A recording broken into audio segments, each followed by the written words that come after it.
friends, and welcome to the Marley Bird YouTube channel. In this video, I will show you how to make the fur-lined knit cowl. This cowl is sumptuous and sensual and uber soft. I cannot wait for you to get this yarn on your needles and make this luxurious cowl. Let's talk about the yarn a little bit, because with this cowl, it's all about the yarn. In this cowl, you will use 8 ounces of hygge yarn and 7 ounces of hygge fur. Now, I do want to point out that if you purchased the hygge yarn when it first came out, it actually came out in a smaller amount. So make sure you're using 8 ounces of the hygge yarn. So if you have the smaller amount, it will take 2 balls, but if you have the 8-ounce ball, it'll just take the 1 ball. Along with these 2 yarns, you need 2 sets of needles, a pair of size 10 24-inch circulars and a pair of size 10.5 24-inch circulars. It might not seem like that much of a difference between the 10 and the 10.5, but you absolutely need those 2 needle sizes, okay? Beyond that, you need the normal accoutrement for knitting, a tapestry needle, stitch marker, scissors, and the free pattern. That free pattern can be found at yarnspirations.com. I've put a link to it in the video description box right down there below, and you know the drill. When you're down there, please smash that like button, as my kids say. Once you have your free pattern and your materials, why don't you join me back here and I will show you the left twist stitch that you need to know. I will show you how to do the mattress stitch to join the 2 pieces of the cowl. And I will show you an alternative way to join the cowl, which I actually prefer and I'm doing on my own, so I can't wait to show you how that works out. This will not be a long video, so grab your needles and your yarn and that pattern, and let's get started. Let's jump right in. First things first, you will use your larger needle to cast on 105 stitches of the hygge yarn.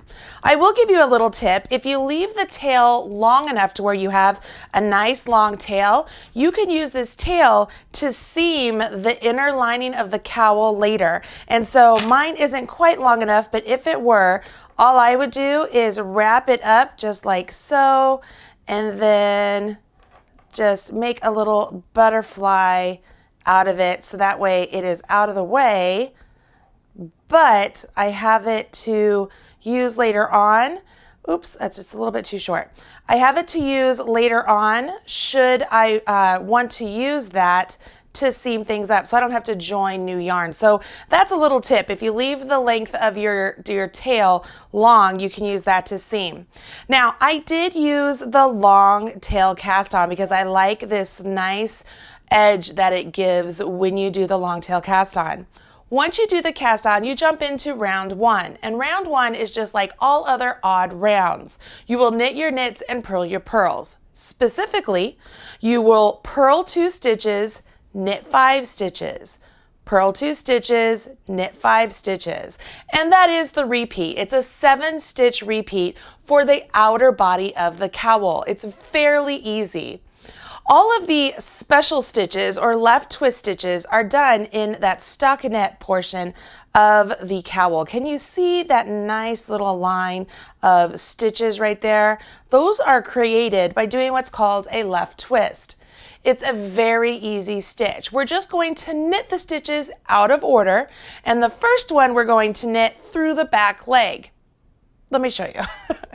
I am at the point where it's time for me to do my left twist in these first 2 stitches, and this would be round 2 of the pattern. So what I want to do is I'm going to take my right hand needle, go into the back leg of that 2nd stitch. Can you see that? And now I'm going to knit it. Now I have to take my right hand needle, go into the front leg of the 1st stitch, because I don't want to leave it behind, right? I want to make sure it gets knit, otherwise it'll fall off my needle and become a run in my knitting. So now I knit through the front leg of the 1st stitch. So I have 2 stitches and I went into 2 stitches. So now I can let these 2 stitches on my left hand needle just jump off. Okay? So that is the left twist. See how the resulting stitch, it is elongated and it's kind of leaning towards the left. I love this stitch pattern. I think it is so wonderful. Once you do the left twist, you finish off your repeat, which would be knit 3, And then you work the repeat again. Purl 2, do the left twist, so I go into the second stitch through the back leg and knit it, go into the first stitch through the front leg and knit it, and off, and finish my repeat. I would do this all the way around for round 2. Round 3 is an odd round, so once again, I would purl my purls, knit my knits, so I would purl 2, knit 5 the whole way around. And when I get to round 4, that's when my left twist actually moves over 1 stitch. Whereas before I was working the stitches, the first 2 stitches after the purl. When I get to round 4, it'll be not this one, but these 2. So I'm going to jump ahead here. Let's pretend I'm on round 4. So I will purl 2. This would be my repeat. And then this would be round 4. I would purl the first, or knit the first one. And then with the next 2 stitches, I would create my left twist. I went to the back leg of the second stitch and knit, the front leg of the first stitch and knit, and off. And I finished my repeat with a knit 2.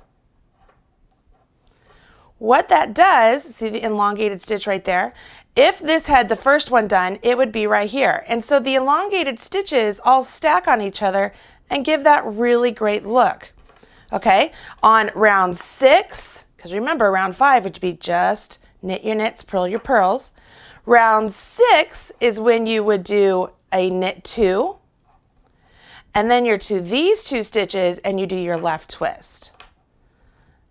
I'm going to give you my disclaimer here. Of course, you wouldn't do all of this that I'm doing right now on one round. These are different rounds. I'm just showing on one little sample. After you do your left twist, you would knit that last stitch. See how that gives a nice lean? You would go ahead, finish round 7, and then round 8, I'm sure you get it by now, you would knit 3. And over here, you would go into the back leg and then the front leg. And of course, you're knitting both of those legs, and it leans. All right, so as you are going and doing each round and moving that left twist over those 5 stitches, remember that you are going to do that plain round without the left twist every odd round. You get this nice line. And you will repeat that pattern, rounds 1 through 8, until your cowl measures 12 inches. Now, if you want to make yours a little bit longer, you absolutely could. It just requires more yarn. If you want to make yours a little bit shorter, you absolutely could. Just make sure you end after a round 8. That's for all of the different measurements, no matter what you choose. Just end after a round 8. When you do that, your piece looks a little something like this. Oh, this is so pretty. So I ended after mine measured 10.5 inches. And I hope you can see here the nice lines that I get here that are leaning to the left. And remember, this is a sort of ribbing, those purl 2 stitches. So as I expand my cowl, look at how much space I get here. Okay, so we have to make sure we are accommodating that when it's time to do the fur portion. Okay, so once this measures the measurement you want and you are finished with a round 8, the pattern indicates that you are then supposed to bind off in pattern. All that means is on the left-hand needle, if you're looking at a knit, you knit it. If you're looking at a purl, you purl it. And then you work the normal bind off. You should know how to do that by this point. It's really not that difficult.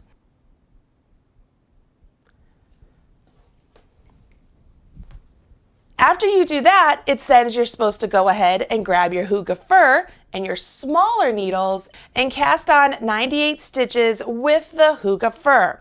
So with the Hygge Fur, you can see here that the yarn does look like fur. It is an eyelash yarn. It is so pretty and luxurious when it is knit up. You can see here in my little swatch, it is just so squishy. And the front and the back look identical. Okay, this is a stockinette stitch swatch and you can't tell what is the front or the back. The biggest thing when you're working with Hygge Fur, again, I like the long tail cast on, so I'm just going to cast on a couple stitches here, is there is that nice sort of centering portion of the Hygge Fur, and that is the portion that I try and find with my fingers as I'm working along with my knit project. So I just sit here and I get everything cast on. And then when it's time to knit, of course, you would be in the round here. Again, you would have to knit in the round. And when you have to find the stitch, I put my finger over top of it and I just feel for that sort of center cord. And then I make sure that I'm in that cord and I knit. It's fairly simple. The biggest thing to remember when you're working with this yarn is you do not want to drop a stitch because it will be nearly impossible to find it and pick it up. So just make sure you're always in that stitch before you knit it. Could you use a lifeline with this project? Absolutely you could. If that's something you want to do, you would simply just add your lifeline through those stitches and carry on. Now, when you get these stitches cast on and you're working in the round, you are just going to continue working in stockinette stitch. Now, stockinette stitch in the round is just knitting. So you're just going to knit, knit, knit, knit, knit, knit, knit, essentially a tube that is the same size as your cowl. So in the pattern, the cowl is 12 inches. So the outer cowl is 12 inches. So the inner cowl, the inner portion with the hygge fur would be 12 inches. My example, mine is 10.5 inches. So my inner portion would be 10.5 inches. Okay. Once your inner and outer cowls are complete and bound off and all of that good stuff. So yes, you bind off the inner cowl with the hygge fur once it reaches the final measurement. That's when the pattern tells you to place the inner cowl inside the outer cowl with the wrong sides facing. So you have the right side facing on the outside and the right side facing on the inside. And then they want you to do a mattress stitch to join the two pieces together. The mattress stitch with these two pieces would be something like this. So let's imagine this was a tube. And we would want to take this tube, we would place it inside of our cowl here, okay? So this would be the wrong side of my fur, but again, it doesn't matter. They both look the same. But I put it on the inside of my outer cowl. This is my outer portion with the lines. And then I'm supposed to do a mattress stitch joining these two pieces together. Now, this would be stitches to stitches, and the pattern indicates that it wants you to use your color A, so it would be the hygge yarn, to mattress stitch these together. Now, if you are like me, you're probably like, how are you supposed to be able to see the stitches, especially on the hygge fur? Like it's nearly impossible. We already talked about that. So I will show you how to do this with the hygge yarn first. Okay, so we have the hygge fur inside of the hygge yarn. So the inner cowl is inside of the outer cowl. I need to bring the inner cowl out a little bit so that way I can get to these stitches and mattress stitch them to these stitches. When you do mattress stitch, typically what you do is you come over here and you would find the stitch over here and you would go underneath two V's, okay? And you would pull that through. And then you come back to this side and you would go underneath two V's and pull that through. And then you come back over here and you go underneath two V's. You can find them. It's really difficult though. And then come back and then so on and so forth. So I go underneath two V's over here and just stitch it all together, making sure that the lining is nice and even, the inner lining with the outside, okay? Can you see how that just brings the two together? It makes it look virtually seamless. Now, I'm not deaf. I know it's really impossible to see how these stitches are going into the hygge fur. So let me go ahead and bring in another little swatch so you can see how the mattress stitch works in case that's the route you want to go. Okay, so I'm removing the hygge fur. Let me bring in this swatch. So let's pretend this is my hygge fur and I have it in there. I'm bringing it out a little bit so that way I can get to my stitches. I will thread my hygge yarn and I will start. So this is where I'd come over here and I want to make sure I'm picking up two V's, pull that through, come back here, pick up two V's, pull that through, come back over here, pick up the next two over, come back over here, pick up the next two over. It's a little tricky. You have to find where they are. Make sure you're getting them all in the same direction. I think I am.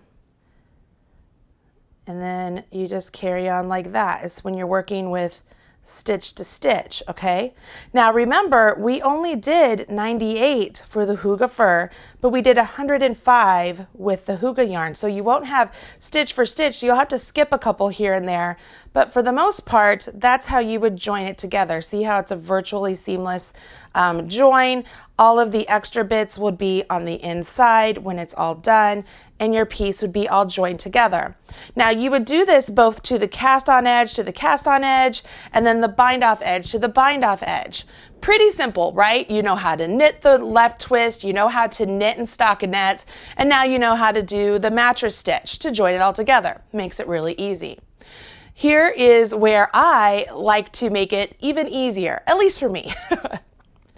Taking a look at the full aspect of my fur-lined cowl, here is my outer portion completed.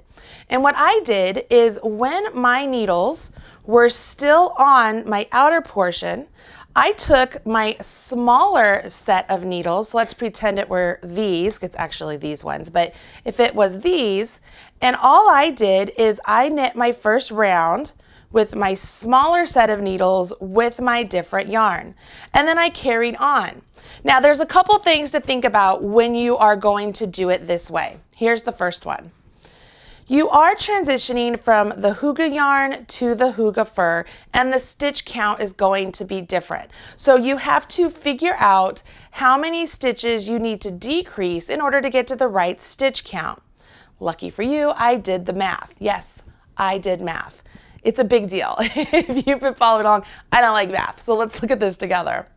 So I called this the alternative join. We did 105 stitches with color A, and we need 98 stitches with color B. That's a 7-stitch difference, okay? So if I take 105 and divide it by 7, that means every 15th stitch needs to be decreased. Pretty simple stuff, but what does that mean in knitting talk? Well, all that means is this. You would knit across 13 stitches, and then stitch number 14 and 15 you would knit together, thus getting rid of stitch number 15. So you would knit 13 and then knit 2 together, knit 13 and then knit 2 together all the way around for that first round. And then you'll have 98 stitches on your smaller needles with your new yarn, and you'll be ready to go. Pretty cool, right? So that's the first thing you need to think about. The second thing you need to think about is one of the cautions I've already given you. Dropping a stitch in the Hygge Fur can be really scary because it's hard to find. And now your portion with the Hygge Fur is attached to the Hygge yarn. So if a stitch drops here, it could continue on all the way down the body of your cowl, and we don't want that. So here is my tip. Before you transition to the Hygge Fur, add a lifeline right through the stitches of your Hygge cowl. It's super easy. I'll do it now even though I've already done the attachment, but just so you can see here, all you would do is take your tapestry needle and a contrasting color of yarn, and going through the left leg, see how it's a V right there? Okay, I'm gonna go through the left leg, and I would just do that all the way around. And as I do that, I am going to pull my string through, and now all of those stitches are on sort of a safety net. So if I should drop a stitch, it's not going to unravel all of my cowl here. I have it all safe in place. When your project is done, you simply remove the lifeline, and you have your nice stitches there ready to go. Pretty cool, right? All right, so those are two things you need to remember. The last thing you need to remember is that as you're working along, you want to make sure that your Hygge Fur section, your inner cowl, ends up the same length as your outer cowl. And when it's all complete, you then will bind off these stitches and sew them to down here. Pretty cool, right? I've already eliminated one of your mattress stitch sections. I think that is brilliant. But here's another tip. When we sew this part to this part down here, what does that mean? That means that we are going to, let's just fold this in so we can see. If we have it all plain Jane, everything is even, then my white and blue, they really aren't going to show too much, right? Well, for me, I really want the blue to show, so I'm probably going to pull it up a little bit more, which means this edge here is going to tuck in more, which means my raw edge, which would be connected right here, is gonna be hidden. So why would I take all that time to do the mattress stitch when I could just do a whip stitch, whip it all together, and call it good? Because I'll just hide that end on the inside. Brilliant. I just made it even easier for you. If you do want to do the mattress stitch, or you want to do some sort of an invisible seam, you can even grab some sewing thread and a sewing needle and sew the two pieces together to make it invisible. But for me, I really like the idea of having this fur up a little bit higher and having my seam tucked inside and doing that whip stitch. For the very reason that we talked about, seeing these stitches right here on the fur to seam them together with the hygge is really hard. So whip stitching them together is going to be my answer. Once you have all of your stitches bound off for the fur portion, you then would go ahead and tuck the fur portion into the hygge portion. Now remember, the hygge fur, it's really hard to see what's the right side or wrong side. They look identical. So it's really not going to hurt you no matter what you put in. Now I do have a tail here because I had to cut my yarn, but I'm good. I'm just going to tuck that in. Once your portions are tucked one inside the other, this is when you would do your join. Now you can see here, this pops up just a little bit there at the top. And then when we do the join down here, if I want it to be invisible, that's when I would do my mattress stitch. Or I could just do a whip stitch and tuck it up a little bit more and have more of my fur coming out on the top. Now for me, as I said, I could use a whip stitch or I could use a mattress stitch. Either way I choose, the cowl is going to be perfect. But let me show you how to do the whip stitch since I did show you how to do the mattress stitch.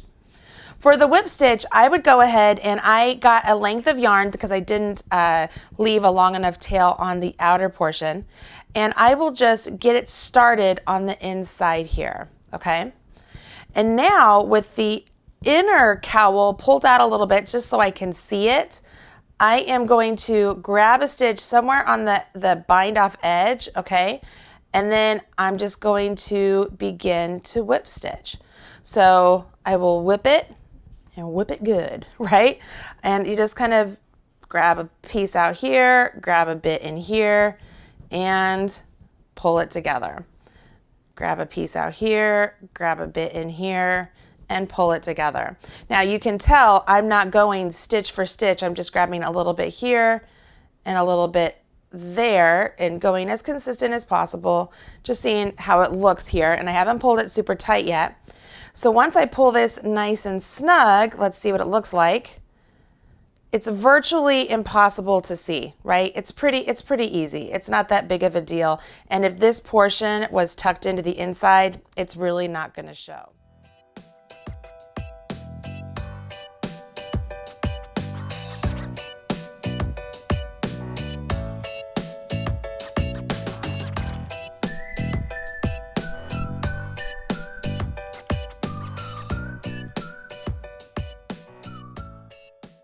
And here it is, the finished fur-lined knit cowl. Look how great that seam looks. It's really invisible, especially when I tuck it inside of the cowl to let the fur portion out a little bit more on top. Oh my gosh, this is so soft and squishy. I can't wait to see yours. I told you this project was really easy. You only need to know a couple stitches and a basic seam and you can create your very own fur-lined knit cowl. These yarns come in many different colors, so the color combinations are endless. I chose the white and the blue because I am a Colts fan here in America, and they are the same colors as my son's high school football team. So I will be able to wear this on the sidelines cheering on those Royals with pride. I'm Marley Bird. This is is the Marley Bird YouTube channel. You can find more videos just like this one right here, so make sure you check them out when you get a chance. Smash that like button, hit subscribe, and I will talk to you all again real soon.